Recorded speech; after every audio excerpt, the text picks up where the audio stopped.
Hi friends, എല്ലാവർക്കും Priya's learning സ്ക്വയറിലേക്ക് സ്വാഗതം. ഇന്ന് ഞാൻ 9ാം ക്ലാസ്സിലെ 6ാമത്തെ ചാപ്റ്ററായ സദൃശ ത്രികോണങ്ങൾ എന്ന ചാപ്റ്ററിലെ ആദ്യത്തെ ആക്ടിവിറ്റി, അതിൽ ഒന്നാമത്തെ പ്രവർത്തനം ഞാൻ ചെയ്തു കഴിഞ്ഞു.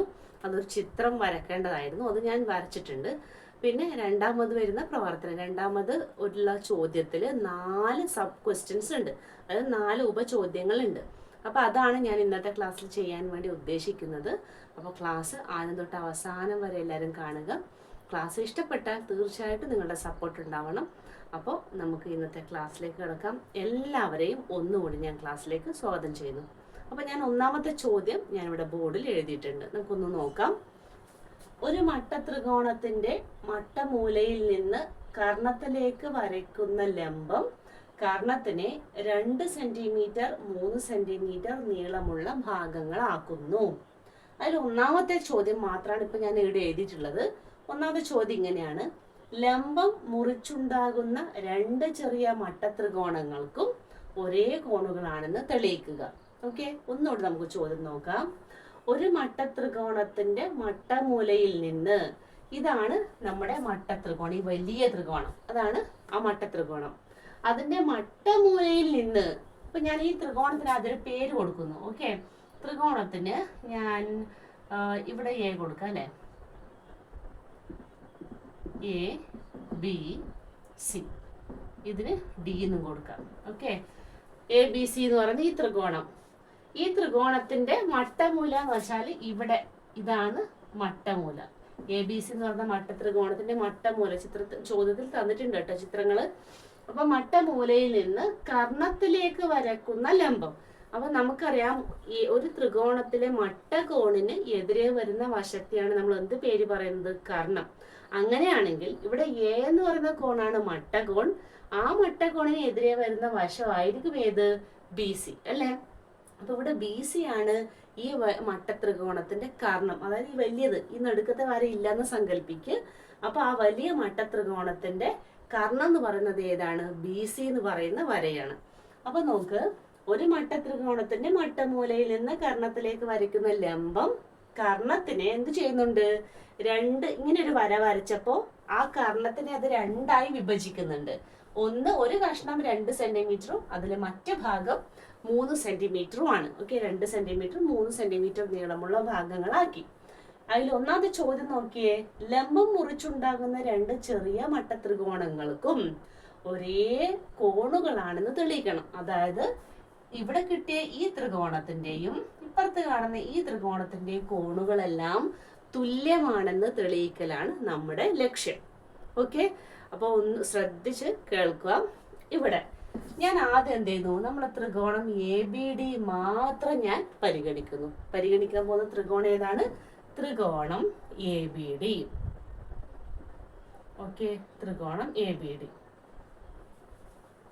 ഈ ത്രികോണം എ ബി ഡി പരിഗണിച്ചാല് നമുക്ക് ഇവിടെ ചോദ്യത്തിൽ തന്നെ തന്നിട്ടുണ്ട്, ഈ കോണ് ഒരു മട്ടകോണാണ്. അതായത് നമുക്കിവിടെ പറഞ്ഞിട്ടുണ്ട് കർണത്തിലേക്ക് വരക്കുന്ന ലംബം, ഇത് ലംബമാണ്, കർണത്തിലേക്ക് ലംബമായിട്ടാണ് ഇത് വരച്ചിരിക്കുന്നത്. അപ്പൊ തീർച്ചയായിട്ടും ഇവിടെയുള്ള കോൺ ഏതായിരിക്കും? 90 ഡിഗ്രി കോണായിരിക്കുമല്ലോ. അതായത് ആ കോണിന്റെ പേരെന്താ? കോൺ എ ഡി ബി. കോൺ എ ഡി ബി എത്ര ഡിഗ്രിയാണ്? 90 ഡിഗ്രി എന്ന് തന്നിട്ടുണ്ട്. കാരണം എ ഡി ആർക്ക് ലംബമാണ്? ബി ഡിക്ക് ലംബമാണെന്ന് പ്രത്യേകം ചോദ്യത്തിലുണ്ട്. അപ്പോൾ ആ കാര്യം ഞാൻ ആദ്യം എഴുതുന്നു. അപ്പോൾ ത്രികോണം എ ഡി ബിയിൽ കോൺ എ ഡി ബി സമം 90 ഡിഗ്രി. അതിന്റെ കാരണം നിങ്ങൾക്ക് ബ്രാക്കറ്റിൽ വേണമെങ്കിൽ എഴുതാം. എ ഡി എന്ന് പറയുന്ന ഈ കാണുന്ന ഈ വര ആർക്ക് ലംബമാണ്? ബി ഡിക്ക് ലംബമാണ് എന്ന് വേണമെങ്കിൽ നമുക്ക് എഴുതാം, അല്ലെങ്കിൽ ബി സിക്ക് ലംബമാണെന്ന് എഴുതാം. 2 വേണമെങ്കിൽ എഴുതാൻ, തെറ്റില്ല. ഓക്കെ, നമ്മൾ ഇത് മാത്രം പരിഗണിക്കുന്നതുകൊണ്ട് വേണമെങ്കിൽ നിങ്ങൾക്ക് ബി ഡി എന്ന് എഴുതിയാലും മതി. ഓക്കെ, എ ബി ഡി എന്ന് പറയുന്ന ഈ ത്രികോണല്ലേ നമ്മൾ പരിഗണിക്കുന്നത്. അപ്പൊ എ ഡി ലംബമാണ് ബി ഡി. ഇങ്ങനെ എഴുതി കഴിഞ്ഞാൽ അതിന്റെ അർത്ഥം എന്താ? ലംബമാണെന്ന് അതിനർത്ഥം. ഓക്കെ, ഇനി അടുത്ത് നോക്കിയേ, ഇവിടെ ഈ കോണ് 90 ഡിഗ്രി ആണെന്ന് മനസ്സിലായി. ഇനി അങ്ങനെയാണെങ്കിൽ ഞാൻ ഒരു കാര്യം ചെയ്യട്ടെ, ഈ കോണിന് എക്സ് എന്ന് പറയുന്ന പേര് കൊടുക്കുന്നു. ഓക്കെ, ഇത് 90 ആണ്, ഇത് എക്സ് ആണ്. അപ്പൊ ഈ കോണിന്റെ അളവ് എന്തായിരിക്കും വരിക? നമുക്കറിയാം, ഈ കോണ് 90, 90നോട് എക്സ് കൂട്ടിയ 90 + x ആയി അല്ലേ.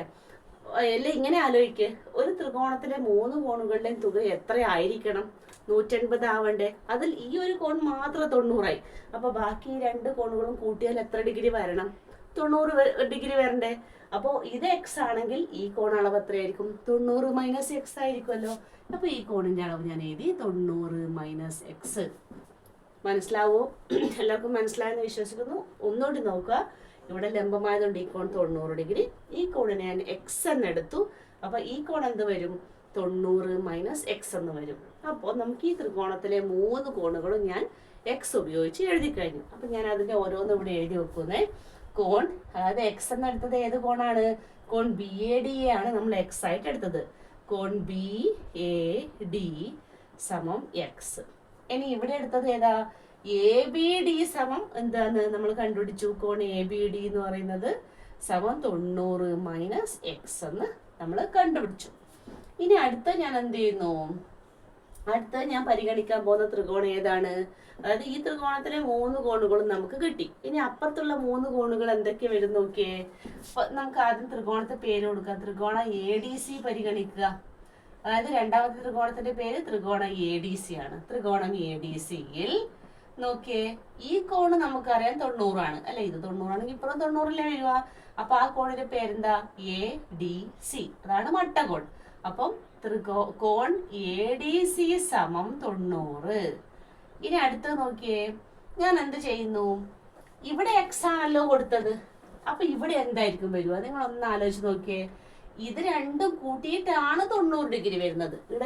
ഇവിടെ മാർക്ക് ചെയ്തിട്ടുണ്ടോ? ക്വസ്റ്റ്യനിൽ തന്നിട്ടുണ്ട് ഇതാണ് മട്ടമൂല എന്ന് പറഞ്ഞിട്ടുണ്ട്. അതായത് അവിടെയാണ് 90 ഡിഗ്രി ഉണ്ടാവുന്നത്.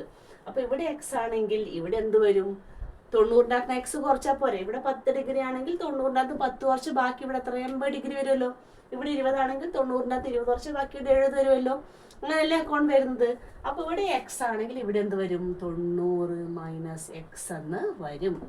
ഓക്കെ. അപ്പൊ നമുക്ക് ഇവിടെ ഈ ത്രികോണ എ ഡി സി എന്ന് പറയുന്ന ത്രികോണത്തില് കോൺ സി എ ഡി എന്താന്ന് കിട്ടി? കോൺ സി എ ഡി സമം 90 മൈനസ് എക്സ്. 90 മൈനസ് എക്സ് ആണ് മനസ്സിലായി. ഓക്കെ. ഇനി ഇത് 90 മൈനസ് എക്സ് ആണെങ്കിൽ ഈ കോണിന്റെ അളവ് എന്തായിരിക്കും വരിക? നിങ്ങളൊന്ന് നോക്കിയേ. ഇത് 90 മൈനസ് എക്സ് ആണെങ്കിൽ തീർച്ചയായിട്ടും ഇതെന്ത് വരും? എക്സ് വരും. ഓക്കെ. അപ്പൊ കോൺ എ സി ഡി സമം എക്സ് എന്ന് കിട്ടി. ഇനി നിങ്ങൾ ഈ 2 ത്രികോണത്തിലെയും കോണുകളൊന്ന് താരതമ്യം ചെയ്ത്, ഇവിടെ എക്സ് എന്ന് പറയുന്ന കോണുണ്ട്, ഇവിടെയും എക്സ് എന്ന് പറയുന്ന കോണുണ്ട്. ഇവിടെ 90 മൈനസ് എക്സ് എന്ന് പറയുന്ന കോണുണ്ട്, ഇവിടെയും 90 മൈനസ് എക്സ് എന്ന് പറയുന്ന കോണുണ്ട്. ഇവിടെ 90 ഉണ്ട്, ഇവിടെയും 90 ഉണ്ട്. എന്ന് വെച്ചാൽ നമുക്ക് എന്ത് പറയാം? ഇതിലുള്ള എല്ലാ കോണളവുകളും ഈ ത്രികോണത്തിലും ഉണ്ട്. അങ്ങനെയാണെങ്കിൽ നമ്മളൊരു കാര്യം പഠിച്ചിട്ടുണ്ട്. ഒരു ത്രികോണത്തിലെ എല്ലാ കോണുകളും മറ്റൊരു ത്രികോണത്തിലെ എല്ലാ കോണുകൾക്കും തുല്യമാണെങ്കിൽ ആ 2 ത്രികോണങ്ങളും എന്തായിരിക്കും? സദൃശങ്ങളാണല്ലോ. അതായത് ആരൊക്കെയാണ് ഇവിടെ സദൃശങ്ങൾ വന്നത്? ത്രികോണം എ ബി ഡിയും ത്രികോണം എ സി ഡിയും സദൃശങ്ങളാണ്. ഓക്കെ. അപ്പോൾ എന്തുകൊണ്ടാണ് സദൃശമായത്? കാരണം ഇതിലുള്ള എല്ലാ കോണും എവിടെയുണ്ട്? ഇപ്പുറത്തെ ത്രികോണത്തിലുണ്ട്. അതായത് എ ബി ഡിയിലെ എല്ലാ കോണുകളും ത്രികോണം എ സി ഡിയിലെ എല്ലാ കോണുകൾക്കും തുല്യമാണ്. അതാണ് നമ്മുടെ കാരണം. അപ്പം എന്തേ കാരണം എഴുതണം? ത്രികോണം എ ബി ഡിയിലെ എല്ലാ കോണുകളും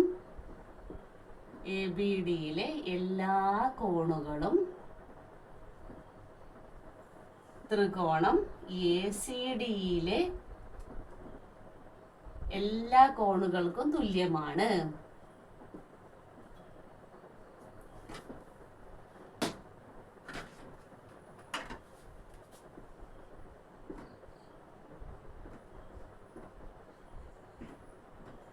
എല്ലാ കോണുകൾക്കും തുല്യമാണ്. അതുകൊണ്ട് നമുക്ക് ഇനി എന്ത് പറയാം? ത്രികോണം എ ബി ഡിയും ത്രികോണം എ സി ഡിയും സദൃശങ്ങളാണ്. ത്രികോണം എ ബി ഡിയും ത്രികോണം എ സി ഡിയും സദൃശങ്ങളാണ്.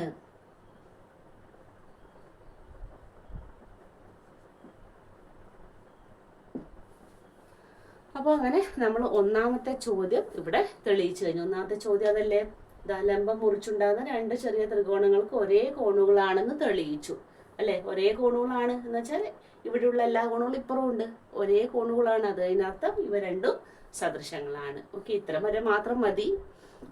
ഇത് എഴുതണമെന്നില്ല, പക്ഷെ എങ്കിലും ഈ എല്ലാ കോണുകളും തുല്യമായി നമ്മൾ അതിനെന്ത് പറയും? ത്രികോണങ്ങൾ സദൃശങ്ങളാണെന്നല്ലേ പറയാ. അതുകൊണ്ട് ആ പോയിന്റ് കൂടി ഞാൻ എഴുതി.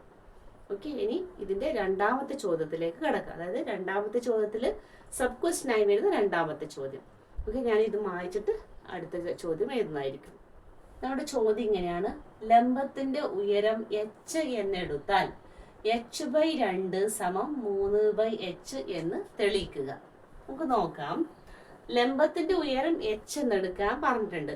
അപ്പോൾ ഇതാണ് ലംബം. ഏതാണ് ലംബം? AD എന്ന് പറയുന്ന ഈ വരയ്ക്കാണ് ലംബം എന്ന് പറയുന്നത് അല്ലേ.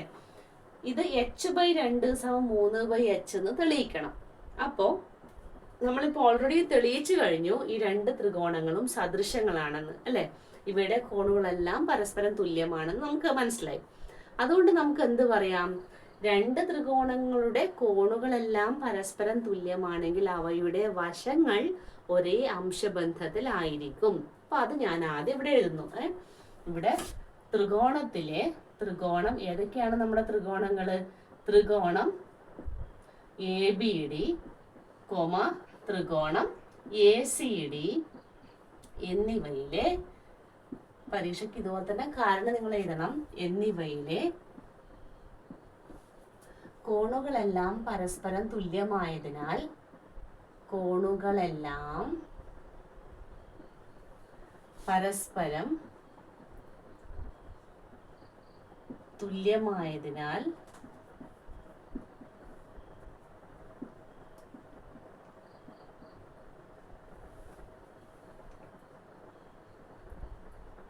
അവയ്ക്കെതിരെ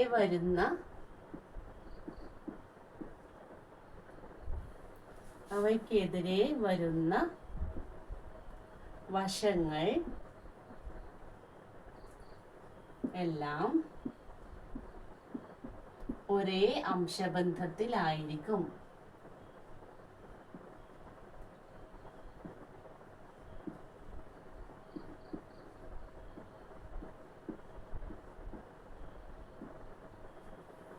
ഓക്കെ, അങ്ങനെ ഒരു കാര്യം നിങ്ങൾക്ക് അറിയാലോ, അവയ്ക്കെതിരെ വരുന്ന വശങ്ങളെല്ലാം ഒരേ അംശബന്ധത്തിലായിരിക്കും. ഇനി നോക്കുക, അപ്പം ആരൊക്കെ ആയിരിക്കും അങ്ങനെ അംശബന്ധത്തിൽ? നോക്കിയേ, ഇവിടെ എക്സ് എന്ന് പറയുന്ന ഈ കോൺ എടുക്കുന്നു. അപ്പുറം എക്സ് ഉണ്ടല്ലോ.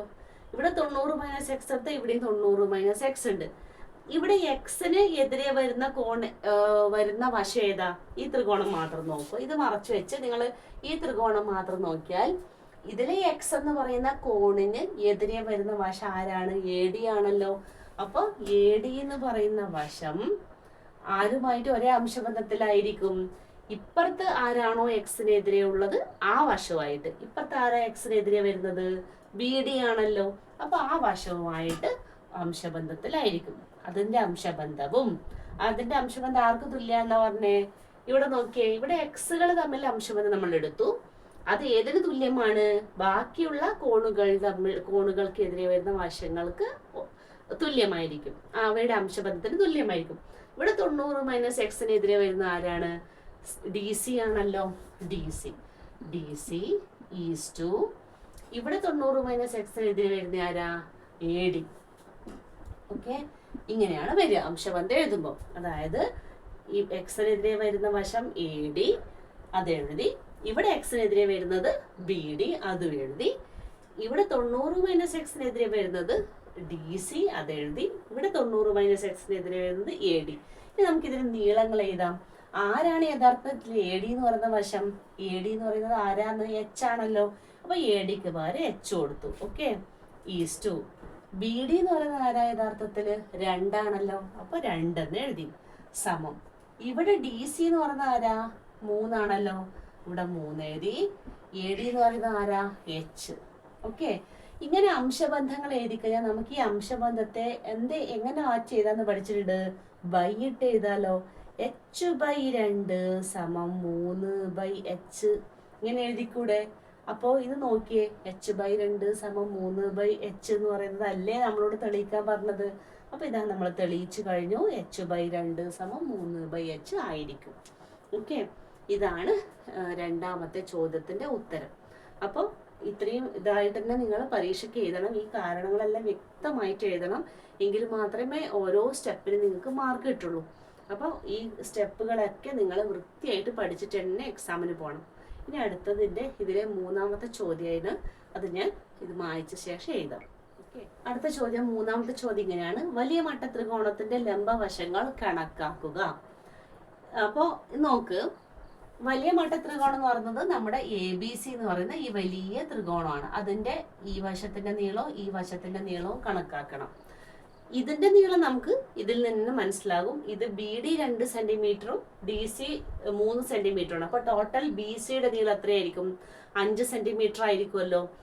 ഇനി നോക്ക്, നമ്മൾ ജസ്റ്റ് മുന്നേ തെളിയിച്ച ഒരു കാര്യമാണ് h/2 സമം 3/h. ഇത് നമുക്ക് എവിടെയെങ്കിലും പ്രയോജനപ്പെടുത്താൻ പറ്റുമോ നോക്കാം. ഏതെങ്കിലും വശം കിട്ടുന്നുണ്ടോ നോക്കിക്കേ. നമുക്ക് ഈ രണ്ട് വശങ്ങളുമാണ് കാണേണ്ടത്. അപ്പം ആ വശം കണ്ടുപിടിക്കുന്നതിന് മുന്നേ ഞാൻ എന്ത് ചെയ്യുന്നറിയോ, ഈ ത്രികോണം പരിഗണിക്കുന്നു. ഓക്കെ, ഈ ത്രികോണം പരിഗണിച്ചിട്ട് നമുക്ക് നോക്കാം. ഇവിടെ h/2 സമം 3/h എന്ന് നമ്മൾ തെളിയിച്ചു. അപ്പൊ നമുക്കറിയാം, ഇതുപോലെ അംശബന്ധത്തിലാണ് ഇവ തുല്യമാണെങ്കിൽ നമുക്ക് എന്ത് ചെയ്യാം, ഇതിനെ ക്രോസ് മൾട്ടിപ്ലിക്കേഷൻ ചെയ്ത് കഴിഞ്ഞാൽ ഈ h-ഉം h-ഉം തമ്മിൽ ഗുണിച്ചാൽ എന്ത് വരും? അതായത് ക്രോസ് മൾട്ടിപ്ലൈ ചെയ്യാൻ h-നെ ഈ h കൊണ്ട് ഗുണിക്കുക, 3-നെ 2 കൊണ്ടും ഗുണിക്കുക.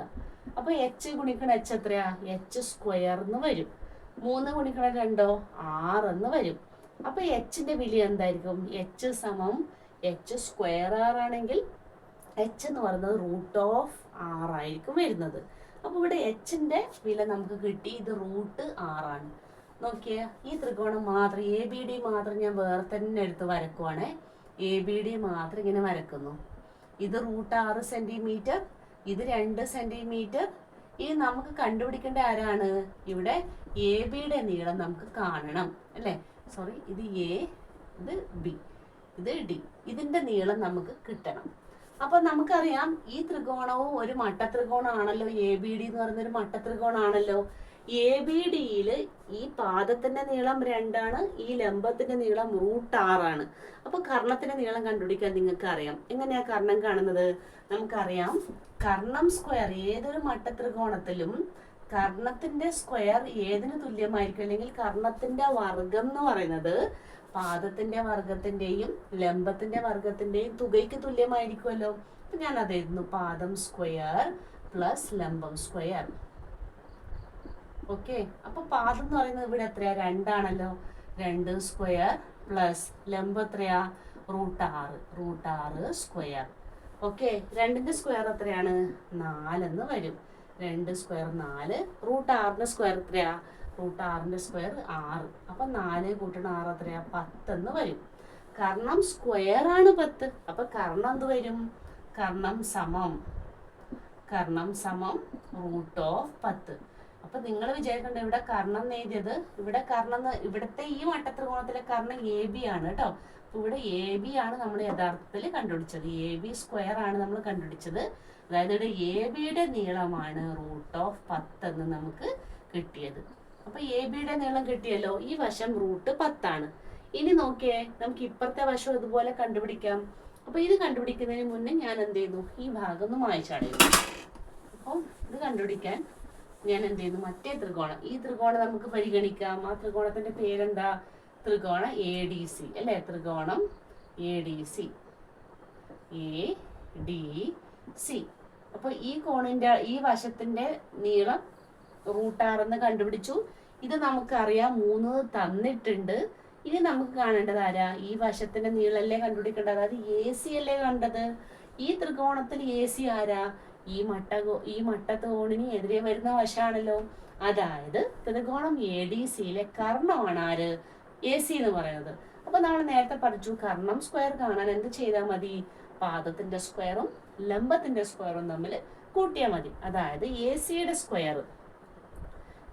സ്ക്വയർ സമം പാദം സ്ക്വയർ ആരാ? 3 സ്ക്വയർ അല്ലേ. ഡി സി വരും. ഡി സി സ്ക്വയർ പ്ലസ് ഇവിടെ ലംബം എന്ന് പറയുന്നത് ആരാ? എ ഡി വരും. A D square. അപ്പോൾ ഡി സിയുടെ നീളം നമുക്കറിയാം 3 3 സ്ക്വയർ പ്ലസ് എ ഡി എന്ന് പറഞ്ഞാലോ √6 സ്ക്വയർ. ഓക്കെ, അപ്പോൾ 3 സ്ക്വയർ പ്ലസ് √6 സ്ക്വയർ. 3ന്റെ സ്ക്വയർ എത്രയാ? 9 പ്ലസ് √6ന്റെ സ്ക്വയർ എത്രയാ? 6 തന്നെ. ഓക്കെ, അപ്പോൾ 9 6 കൂടി കൂട്ടിയാൽ എത്രയാ? 15. ഇതിൻ്റെ മഷി ബോർഡിന് എന്തോ ഒരു പ്രശ്നമുണ്ട്. ബോർഡ് ശരിക്കും പറ്റുന്നില്ല. അതുകൊണ്ടാണ് ഇങ്ങനെ. നിങ്ങൾക്ക് മനസ്സിലാവുന്നുണ്ടോയെന്ന് അറിയില്ല. അപ്പം ഒന്ന് സൂം ചെയ്ത് നിങ്ങൾ നോക്കുക കേട്ടോ ഈ വഴികളൊക്കെ. അപ്പം 9ഉം 6ഉം കൂടി കൂട്ടിയാൽ 15. 15 എന്ന് പറയുന്നത് എ സിയുടെ വർഗമാണ്. നമുക്ക് വേണ്ടത് എന്താ? എ സി ആണ് വേണ്ടത്. എ സി സ്ക്വയർ √15 ആണെങ്കിൽ എ സി എന്തായിരിക്കും? √15 എന്ന് കിട്ടും. അങ്ങനെ നമ്മൾ ത്രികോണത്തിന്റെ മറ്റേ വശവും കണ്ടുപിടിച്ചു. അപ്പോൾ ഈ വശം നമുക്ക് കിട്ടിയത് √10, ഈ വശം നമുക്ക് കിട്ടിയത് √15. അങ്ങനെ ത്രികോണം എ ബി സിയുടെ എല്ലാ വശങ്ങളും നമ്മൾ കണ്ടുപിടിച്ചു കഴിഞ്ഞു. അത് വലിയ ത്രികോണത്തിന്റെ എല്ലാ വശങ്ങളും കണ്ടുപിടിക്കാനില്ലേ നമ്മുടെ ചോദ്യം. അപ്പോൾ അത് നമ്മൾ കണ്ടുപിടിച്ചു കഴിഞ്ഞു. ഓക്കെ, ഇനി ഇതിൽ 4മതൊരു ചോദ്യം കൂടിയുണ്ട്. ഇത് മായ്ച്ച ശേഷം ഇതാണ് 4മത്തെ ചോദ്യം. ഒരു മട്ടത്രികോണത്തിന്റെ മട്ടമൂലയിൽ നിന്നും കർണത്തിലേക്ക് വരയ്ക്കുന്ന ലംബത്തിന്റെ നീളം h എന്നും കർണത്തെ മുറിക്കുന്ന ഭാഗങ്ങളുടെ നീളം എ ബി എന്നും എടുത്താൽ h² എ ബി എന്ന് തെളിയിക്കുക. ഇതാണ് 4മത്തെ ചോദ്യം. അപ്പോൾ ഇവിടെ നമ്മൾ നേരത്തെ അതേ ചിത്രം തന്നെ, ആ ചിത്രത്തിൽ ചെറിയൊരു വ്യത്യാസം. ഇവിടെ നേരത്തെ തന്നത് 2 സെന്റിമീറ്ററും 3 സെന്റിമീറ്ററും ആണെങ്കിൽ ആ 2ന് പകരം ഇപ്പോൾ ഇവിടെ എയും 3ന് പകരം ഇവിടെ ബിയും ആണുള്ളത്. അപ്പോൾ നമുക്ക് എന്ത് ചെയ്യണം? തെളിയിക്കേണ്ട കാര്യം h² എ ബി എന്ന് തെളിയിക്കണം. നമുക്ക് നോക്കാം. നേരത്തെ പറഞ്ഞ എല്ലാ കാര്യങ്ങളും ഒന്ന് തന്നെ, അതിൽ ഒരു വ്യത്യാസവുമില്ല. ഇവിടെ ഇത് മട്ടമൂല, ഇത് ലംബമാണ്. അപ്പോൾ ഇത് 2 മട്ടകോണുകളാണ്. പിന്നെ ഞാൻ നേരത്തെ എടുത്തു, ഇത് എക്സ് എന്ന് എടുത്തു കഴിഞ്ഞാൽ ഈ കോണിൻ്റെ അളവ് 90 - x ആയിരിക്കും. നേരത്തെ പറഞ്ഞു ഇവിടെയാണ് എക്സ് വരുന്നെങ്കിൽ ഇതായിരിക്കും 90 ഇത് എക്സ്, ഇത് 90 - x. ഇങ്ങനെയാണ് ആ ത്രികോണത്തിലെ കോണുകളെല്ലാം നമ്മൾ പറഞ്ഞത്. ഈ ത്രികോണങ്ങൾ 2 സദൃശങ്ങളാണെന്ന് നേരത്തെ പറഞ്ഞു കഴിഞ്ഞു. സദൃശങ്ങളാകുമ്പോൾ നമ്മൾ പറഞ്ഞു എന്താണ്? ഈ 2 ത്രികോണങ്ങളും സദൃശങ്ങളാണെങ്കിൽ തുല്യ കോണുകൾക്ക് എതിരെ വരുന്ന വശങ്ങൾ ഒരേ അംശബന്ധത്തിലായിരിക്കും. അപ്പോൾ ഇവിടെ നോക്കിയേ, ഏതാണ് എക്സിനെതിരെ വരുന്ന വശം എന്ന് പറയുന്നത്? ഇവിടെ എച്ച് ആണല്ലോ. പിന്നെ നമുക്കത് വേണമെങ്കിൽ എഴുതാം. ഇവിടുത്തെ എക്സിനെ എതിരെ വരുന്ന വശം എച്ച് ആണ്. അല്ലെങ്കിൽ അതിനെ നമുക്ക് എ ഡി എന്ന് എഴുതാം. Okay, A D is to ഇവിടുത്തെ എക്സിനെതിരെ വരുന്ന വശം ഏതാ? ഡി സി ആണ്. അതാണ് അടുത്ത എഴുതുന്നത്, ഡി സി. അത് ആർക്ക് സമമാണ്? 90 - x-നെതിരെ വരുന്ന വശങ്ങളുടെ അംശബന്ധത്തിന് തുല്യമാണ്. 90 - x-നെതിരെ വരുന്ന വശം ഇവിടെ എ ആണ്, എന്ന് വെച്ചാൽ ബി ഡി ആണ്. ബി ഡി ഈസ് ടു ഇവിടെ 90 - x-നെതിരെ വരുന്നത് എ ഡി ആണ്. എ ഡി നോക്കിയേ, എ ഡിയുടെ നീളം നമുക്കറിയാം എച്ച് ആണ്. ഡി സി എന്ന് പറയുന്നത് ആരാ? ഡി സി എന്ന് പറയുന്നത് ഇതാ, ഡി സി എന്ന് പറയുന്നത് ബി ആണ്. ഓക്കെ, ബി സമം ബി ഡി എന്ന് പറഞ്ഞാൽ ആരാ? എ ആണ്. ഈസ് ടു എ ഡി എന്ന് പറഞ്ഞാലോ എച്ച്. ഓക്കെ, ഈ അംശബന്ധത്തിനെ നമുക്ക് മാറ്റിയിട്ട് എന്ത് എഴുതാം? അതിനെ ബൈ ആക്കിയിട്ട് എഴുതാം. h/b സമം a/h എന്ന് എഴുതാം. ഞാൻ എന്ത് ചെയ്യുന്നു? ക്രോസ് മൾട്ടിപ്ലൈ ചെയ്യുന്നു. എച്ചിനെ എച്ച് കൊണ്ട് ഗുണിച്ചാൽ എന്തായി മാറും? h² ആയിട്ട് മാറും. h ഗുണിക്കണം h² എ ഗുണിക്കണം ബി എന്ന് വെച്ചാൽ എ ബി. അപ്പൊ h² എ ബി എന്നല്ലേ നമ്മളോട് തെളിയിക്കാൻ പറഞ്ഞത്? ഇത് അതും നമ്മളിവിടെ തെളിയിച്ചു കഴിഞ്ഞു. h² എ ബി ആയിരിക്കും. അപ്പോൾ അങ്ങനെ ആവാനുള്ള കാരണം എന്താണ്? ഇവിടെ ഈ 2 ത്രികോണങ്ങളും സദൃശങ്ങളാണെന്നൊക്കെ പറഞ്ഞു കഴിഞ്ഞു. അപ്പം ഇന്ന് ഞാൻ ഇത്രയും ഭാഗമാണ് എടുക്കാൻ ഉദ്ദേശിക്കുന്നത്. നിങ്ങൾക്ക് ഇതെല്ലാം മനസ്സിലായെന്ന് വിശ്വസിക്കുന്നു. പിന്നെ നിങ്ങൾക്ക് മനസ്സിലായില്ലെങ്കിൽ ഈ ക്ലാസ് റിവൈൻഡ് അടിച്ച് ഒന്നുകൂടി കണ്ടു നോക്കുക. അപ്പോൾ സദൃശ ത്രികോണങ്ങൾ എന്ന് പറയുന്ന പാഠഭാഗത്തിൻ്റെ ഇൻട്രൊഡക്ഷൻ കാണാത്തവരാണ് നിങ്ങളെങ്കിൽ ആ ഇൻട്രൊഡക്ഷൻ പാർട്ട് കാണുക. കണ്ട ശേഷം ഈ ക്ലാസ് കാണാൻ ശ്രമിക്കുക. എങ്കിൽ മാത്രമേ ആ ഐഡിയ നിങ്ങൾക്കൊന്ന് ക്ലിയർ ആവുള്ളൂ. ഓക്കെ, അപ്പോൾ ഇത്രയും പറഞ്ഞുകൊണ്ട് ഇന്നത്തെ ക്ലാസ് ഞാനിവിടെ അവസാനിപ്പിക്കുകയാണ്. ക്ലാസ് ഇഷ്ടപ്പെടുവാണെങ്കിൽ തീർച്ചയായിട്ടും എല്ലാവരും ലൈക്ക് ചെയ്യണം, ഷെയർ ചെയ്യണം, സബ്സ്ക്രൈബും ചെയ്യണം. ഓക്കെ, അപ്പോൾ ഇത്രയും പറഞ്ഞുകൊണ്ട് ഇന്നത്തെ ക്ലാസ് ഞാനിവിടെ നിർത്തുവാണ്. നമുക്ക് വീണ്ടും അടുത്ത ക്ലാസ്സിൽ കാണാം.